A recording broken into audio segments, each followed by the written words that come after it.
दोस्तों, स्वागत है आपका मेरे चैनल एम धार्मिक कहानियाँ में। दोस्तों, हिंदू धर्म में पूजा पाठ का काफी ज्यादा महत्व है। हिंदू ग्रंथों में एकादशी के दिवस को भगवान श्री विष्णु के कारण बहुत पवित्र माना गया है। वर्ष में आने वाले 24 से लेकर 26 एकादशी के उत्सव भगवान श्री हरि को बहुत प्रिय होते हैं। प्रत्येक माह में 2 एकादशी के उत्सव आते हैं, जिसमें एक शुक्ल और दूसरा पर्व कृष्ण पक्ष के चलते मनाया जाता है। हिंदू पंचांग के अनुसार अधिक मास व मलमास के आने पर एकादशियों की तिथियां बढ़ जाती है। प्रत्येक एकादशी की अपनी विशेष व्रत कथा होती है। एकादशी के व्रत को सभी व्रतों में सबसे श्रेष्ठ माना गया है। मार्गशीर्ष माह की एकादशी का भी खास महत्व है। इस एकादशी को उत्पन्ना एकादशी के नाम से भी जानते हैं। धार्मिक मान्यताओं के अनुसार इस एकादशी का व्रत जो भी रखते हैं और पूजा करते हैं तो अपने किए हुए पापों से मुक्ति मिलती। उत्पन्ना एकादशी की पूजन विधि। उत्पन्ना एकादशी व्रत रखने वाले व्यक्ति को एक दिन पूर्व यानी दशमी की रात में भोजन बिल्कुल भी ग्रहण नहीं करना चाहिए। उत्पन्ना एकादशी के दिन प्रातः काल सूर्योदय से पहले उठकर स्नान आदि से निवृत्त होने के बाद व्रत का संकल्प लेना चाहिए। इसके बाद भगवान श्री विष्णु की पूजा अर्चना करनी चाहिए और उन्हें पुष्प, जल, धूप, दीप आदि अर्पित करना चाहिए। इस दिन भगवान श्री विष्णु के केवल फलों का ही भोग लगाना चाहिए और समय समय पर भगवान श्री विष्णु का सुमिरन करना चाहिए। रात्रि में पूजा अर्चना के बाद जागरण करना चाहिए। उत्पन्ना एकादशी के अगले दिन द्वादशी को व्रत का पारण करना चाहिए। किसी जरूरतमंद निर्धन व्यक्ति या ब्राह्मण को भोजन व दान दक्षिणा देना चाहिए। इसके बाद स्वयं को भोजन ग्रहण करके व्रत पारण चाहिए। उत्पन्ना एकादशी का महत्व। उत्पन्ना एकादशी का महत्व। हरिवासर के नाम जाने वाले इस एकादशी के पर्व का हिंदू धर्म में विशेष महत्व है। श्री हरि भगवान के उपासक इस दिन की बहुत उत्सुकता से प्रतीक्षा करते हैं। इस दिन वैदिक कर्मकांड से पूजा करना बहुत फलदायी होता है। पितृतर्पण के लिए इस दिन के दोपहर का समय बहुत शुभ होता है। इस दिन किए गए पूजन से जातकों के पूर्वजों के सभी पापों का नाश हो जाता है और उनको स्वर्ग प्राप्त होता है। इस दिन पूजा के बाद भजन कीर्तन करके प्रभु का गान गाया जाता है। उत्पन्ना एकादशी के अंत में क्षमा पूजा करना बहुत आवश्यक है, क्योंकि मनुष्य कितने भी अनुष्ठानों का पूरा पालन करके पूजा को करे, फिर भी चंचल मन के कारण कहीं न कहीं गलती हो ही जाती है। पूजा के समय किसी अन्य वस्तु व कार्य के बारे में सोचने पर भी दोष लग जाता है। इसी कारण से अंत में क्षमा पूजा की जाती है। इस दिन सभी भक्त अपनी क्षमता के अनुसार दान देते हैं और ब्राह्मणों को भोजन के आमंत्रित करते हैं। व्रत कथा। हे विप्रो, भगवान श्री कृष्ण ने विधि सहित इस एकादशी महात्म्य को अर्जुन से कहा था। प्रभु में जिनकी श्रद्धा है वे ही इस व्रत को प्रेम पूर्वक सुनते हैं और इस लोक में अनेक सुखों को भोगकर अंत में वैकुंठ को प्राप्त करते हैं। एक बार अर्जुन ने भगवान श्री कृष्ण से पूछा, हे जनार्दन, एकादशी व्रत की क्या महिमा है? इस व्रत को करने से कौन सा पुण्य मिलता है? इसकी विधि क्या है? सो आप मुझे बताने की कृपा करें। अर्जुन के ये वचन सुन भगवान श्री कृष्ण ने कहा, हे अर्जुन, सर्वप्रथम हेमंत ऋतु के मार्गशीर्ष माह में कृष्ण पक्ष की एकादशी का व्रत करना चाहिए। दशमी की संध्या को दातुन करनी चाहिए और रात्रि को भोजन नहीं करना चाहिए। एकादशी को प्रातः संकल्प नियम के अनुसार कार्य करना चाहिए। मध्याह्न को संकल्प पूर्वक स्नान करना चाहिए। स्नान से पूर्व शरीर पर मिट्टी का लेप लगाना चाहिए। स्नान के बाद मस्तक पर चंदन का तिलक लगाना चाहिए। चंदन लगाने का मंत्र इस प्रकार है। अश्वक्रांते रथक्रांते विष्णुक्रांते वसुंधरे उद्धृतापि वराहेन कृष्णेन शतबाहुना। मृत्यु के हर में पाप यन्मया पूर्वक संचितम त्वचा हतेन पापेन गच्छामि परमा गतिम। स्नान के उपरांत धूप, दीप, नैवेद्य से भगवान की पूजा अर्चना करनी चाहिए। रात्रि में दीपदान करना चाहिए। ये सभी सात्विक कर्म भक्ति पूर्वक करने चाहिए। रात में जागरण करते हुए श्रीहरि के नाम का जप करना चाहिए तथा किसी भी प्रकार के भोगविलास या स्त्री प्रसंग से सर्वथा दूर रहना चाहिए। हृदय में पवित्र एवं सात्विक विचारों को ही स्थान देना चाहिए। इस दिन श्रद्धा पूर्वक ब्राह्मणों को दान दक्षिणा देनी चाहिए और उनसे अपने पापों की क्षमा मांगनी चाहिए। धार्मिक जनों को शुक्ल पक्ष और कृष्ण पक्ष की दोनों एकादशियों को एक समान समझना चाहिए। इनमें भेदभाव नहीं करना चाहिए। ऊपर लिखी विधि के अनुसार जो मनुष्य एकादशी का व्रत करते हैं उनको शंखोद्धार तीर्थ एवं दर्शन करने से जो पुण्य प्राप्त होता है वह एकादशी व्रत के पुण्य के 16वें भाग के बराबर भी नहीं है। हे अर्जुन, व्यतिपात योग में, संक्रांति में तथा सूर्य और चंद्र ग्रहण में दान देने से और कुरुक्षेत्र में स्नान करने से जो पुण्य प्राप्त होता है वही पुण्य मनुष्य को एकादशी का व्रत करने से प्राप्त होता है। हे कुंती पुत्र, जो फल वेदपाठी ब्राह्मणों को 1000 गोदान करने से प्राप्त होता है उससे 10 गुना अधिक पुण्य एकादशी का व्रत करने से मिलता है। 10 श्रेष्ठ ब्राह्मणों को भोजन कराने से जो पुण्य प्राप्त होता है वह एकादशी के पुण्य के 10वें भाग के बराबर होता है। निर्जल व्रत करने का आधा फल एक बार भोजन करने के बराबर होता है। आधा एकादशी का व्रत करने पर ही यज्ञ, दान, तप आदि मिलते हैं, अन्यथा नहीं। आधा एकादशी का व्रत अवश्य ही करना चाहिए। इस एकादशी के व्रत में शंख से जल नहीं पीना चाहिए। मांसाहार तथा अन्य निरामिष आहार का एकादशी के व्रत में सर्वथा निषेध है। एकादशी व्रत का फल 1000 यज्ञों से भी ज्यादा है। भगवान श्री कृष्ण के वचन सुन अर्जुन ने कहा, हे प्रभु, आपने इस एकादशी व्रत के पुण्यों को अनेक तीर्थों के पुण्य से श्रेष्ठ तथा पवित्र क्यों बतलाया है? कृपा करके यह सब आप विस्तार पूर्वक कहिए। श्री कृष्ण बोले, हे पार्थ, सतयुग में एक महाभयंकर दैत्य हुआ था, उसका नाम मुर था। उस दैत्य ने इंद्र आदि देवताओं पर विजय प्राप्त कर उन्हें उनके पद से हटा दिया। तब इंद्र ने भगवान शंकर से प्रार्थना की, है भोलेनाथ, हम सब देवता मुर दैत्य के अत्याचारों से दुखी होकर मृत्युलोक में अपना जीवन व्यतीत कर रहे हैं। राक्षसों के भय से हम बहुत दुख और कष्ट भोग रहे हैं। मैं स्वयं बहुत दुखी और भयभीत हूँ। अन्य देवताओं की तो बात ही क्या है। आता है कैलाशपति, कृपा कर आप मुर दैत्य के अत्याचार से बचने का उपाय बतलाइए। देवराज की प्रार्थना सुन शंकर जी ने कहा, हे देवेंद्र, आप भगवान श्रीहरि के पास जाइए।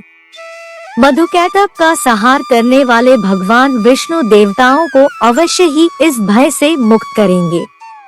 महादेव जी के आदेशानुसार इंद्र तथा अन्य देवता क्षीर सागर गए, जहाँ पर भगवान श्रीहरि शेषशय्या पर विराजमान थे। इंद्र सहित सभी देवताओं ने भगवान विष्णु के समक्ष उपस्थित होकर उनकी स्तुति की है। तीनों लोकों के स्वामी, आप स्तुति करने योग्य हैं। हम सभी देवताओं का आपको कोटि कोटि प्रणाम है। हे दैत्यों के संहारक, हम आपकी शरण में हैं, आप हमारी रक्षा करें।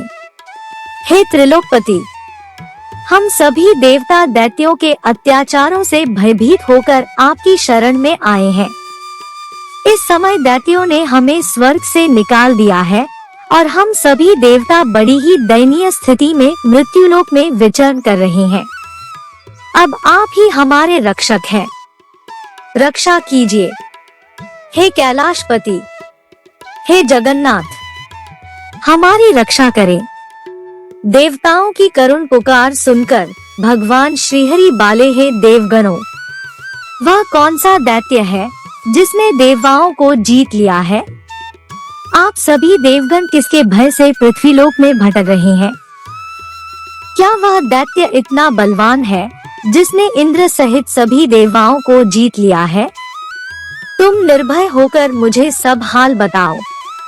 भगवान विष्णु के इन स्नेहमयी वचनों को सुनकर देवेंद्र ने कहा, हे प्रभु, प्राचीन काल में ब्रह्मवंश में उत्पन्न हुआ नारी जंगम नाम का एक असुर था, जिसका मुर नामक एक पुत्र है, जो चंद्रवती नामक नगरी में निवास करता है, जिसने अपने बल से मृत्युलोक और देवलोक को जीत लिया है और सब देवताओं को देवलोक से निकालकर अपने दैत्य कुल के असुरों को इंद्र, अग्नि, यम, वरुण, चंद्रमा आदि लोकपाल बना दिया है।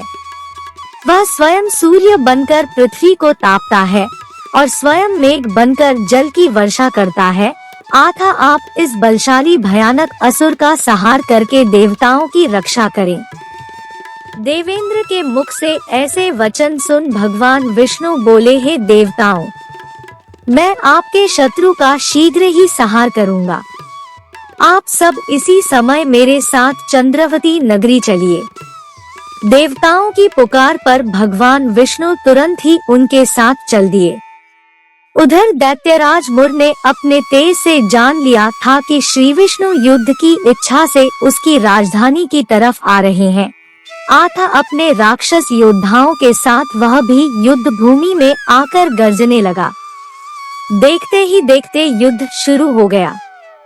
युद्ध शुरू होने पर अनगिनत असुर अनेक अस्त्रों शस्त्रों को धारण कर देवताओं से युद्ध करने लगे, किंतु देवता तो पहले ही डरे हुए थे। वह अधिक देर तक राक्षसों का सामना न कर सके और भाग खड़े हुए। तब भगवान विष्णु स्वयं युद्ध भूमि में आ गए। दैत्य पहले से भी ज्यादा जोश में भरकर भगवान विष्णु से युद्ध करने लगे। वे अपने अस्त्र शस्त्रों से उन पर भयंकर प्रहार करने लगे। दैत्यों के आक्रमण वारों को श्री विष्णु अपने चक्र और गदा के प्रहारों से नष्ट करने लगे। इस युद्ध में अनेक दैत्य सदा के लिए मृत्यु की गोद में समा गए, किंतु दैत्यराज मुर भगवान विष्णु के साथ निश्चल भाव से युद्ध करता रहा। उसका तो जैसे अभी बाल भी बाका नहीं हुआ था। वह बिना डरे युद्ध कर रहा था। भगवान विष्णु मुर को मारने के लिए जिन जिन शस्त्रों का प्रयोग करते, वे सब उसके तेज से नष्ट होकर उस पर पुष्पों के समान गिरने लगते। अनेक अस्त्रों शस्त्रों का प्रयोग करने पर भी भगवान विष्णु उससे जीत न सके। तब वे आपस में मल्ल युद्ध करने लगे। भगवान श्रीहरि उस असुर से देवताओं के लिए सहस्र वर्ष तक युद्ध करते रहे, किंतु उस असुर से न जीत सके। अंत में भगवान विष्णु शांत होकर विश्राम करने की इच्छा से बद्रिकाश्रम स्थित 38 कोस लंबी एक द्वार वाली हेमवती नाम की एक गुफा में प्रवेश कर गए। हे अर्जुन, उस गुफा में प्रभु ने शयन किया। भगवान विष्णु के पीछे पीछे वह दैत्य भी चला आया था। भगवान श्रीहरि को सोता देखकर वह उन्हें मारने को तैयार हो गया। वह सोच रहा था कि मैं आज अपने चिर शत्रु को मारकर हमेशा हमेशा के लिए निष्कंटक हो जाऊंगा, परंतु उसकी यह इच्छा पूर्ण न हो सकी, क्योंकि उसी समय भगवान विष्णु की देह से दिव्य वस्त्र धारण किए एक अत्यंत मोहिनी कन्या उत्पन्न हुई और राक्षस को ललकार कर उससे युद्ध करने लगी।